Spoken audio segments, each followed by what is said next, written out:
Congressional investigators are trying to get a better timeline of the events leading up to the riot at the Capitol on January 6th. They are issuing new subpoenas aimed at those who organized the Stop the Steal rally that day. That's where then President Trump encouraged the crowd to march to the Capitol, saying, quote, "If you don't fight like hell, you're not going to have a country anymore." CBS News senior investigative correspondent Catherine Herridge joins me now with details. Hi there, Catherine. So the House Select Committee investigating the January 6th attack on the Capitol recently issued 11 additional subpoenas. Who exactly do they want to talk to? Well, Elaine, they really want to understand who were the organizers behind the Stop the Steal rally, and in the simplest terms, whether one of their intents was to create a crowd that would then be leveraged to facilitate the riots and the shutting down of the certification of the Electoral College. So it goes to issues of premeditation and issues of intent, Elaine. Well, what do those new subpoenas tell us about the direction of the investigation? What the subpoenas are showing us right now, based on our reporting here at CBS News, is that the Select Committee is trying to lay out the timeline. The timeline is essential to any kind of investigation, and in this particular case, they're looking at the rally that happened on the Ellipse about 90 minutes before the Capitol riots began. And if you think back to that day, a little after noon Eastern was when President Trump talked about having strength and going up to the Capitol. If you fast forward about 45 minutes, people had started to make their way from the Ellipse up to the Capitol. It's about a mile distance.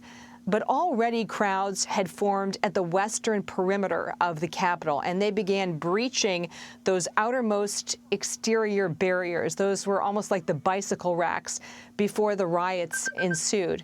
And the reason all of this matters is it goes to an idea that, pardon me, I've got a phone call here, and I'm just going to turn it off. You know how the news never stops.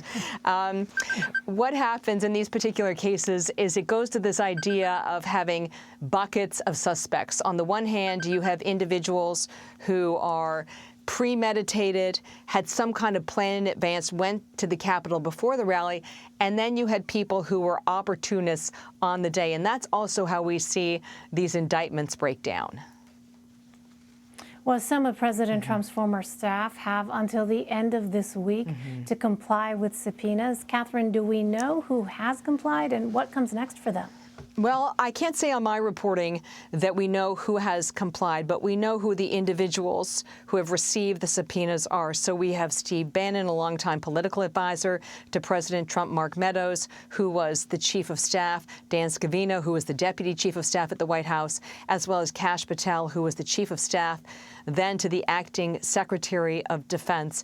I was able to reach out to one of them today, and they would not indicate to me whether they'd made a decision on whether they would try to block the subpoenas in federal court. So that is the thing to watch next, whether they will in fact block them or whether they will in fact comply in some form, either through providing records or sitting for these depositions. All right, well, a new data hack of the Oath Keepers website reveals that law enforcement officers are part of the anti-government group. What are we learning about that, Catherine?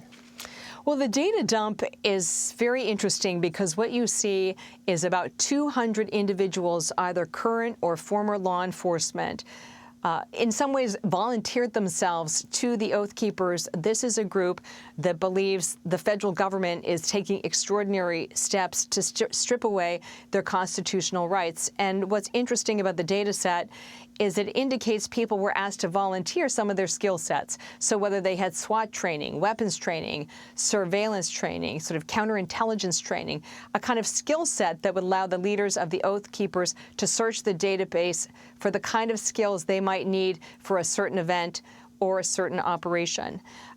I think it's worth noting that when you look at the more than 700 people who have been arrested in connection to the Capitol riots, you do find about 24 current and former law enforcement, but it represents ultimately a very small percentage of those who were alleged to have been involved that day. Meantime, a federal judge said Friday that the Justice Department has not treated the Capitol rioters fairly. Catherine, what is that based on? Well, this judge, Trevor McFadden, is an appointee of President Trump. And at the end of last week, in a case involving an Oklahoma woman, Daniel Doyle, he said the government had overreached in what they were seeking for a sentence. They wanted a type of home confinement and then also a fine. In this particular case, the individual was found and admitted to trespassing on this restricted property, in this case, the Capitol. But there was no evidence in the video that was presented to the court that they engaged in any destructive activity on the Capitol.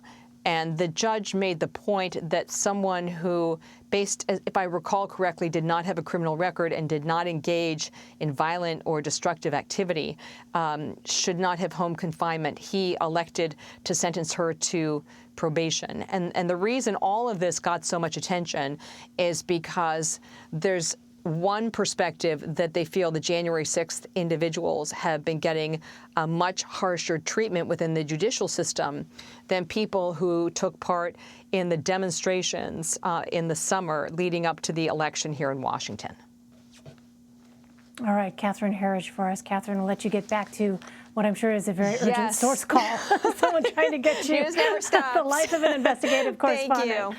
Catherine, we always appreciate You're welcome. having you. Thank you so much. I'm happy to do it. Yeah.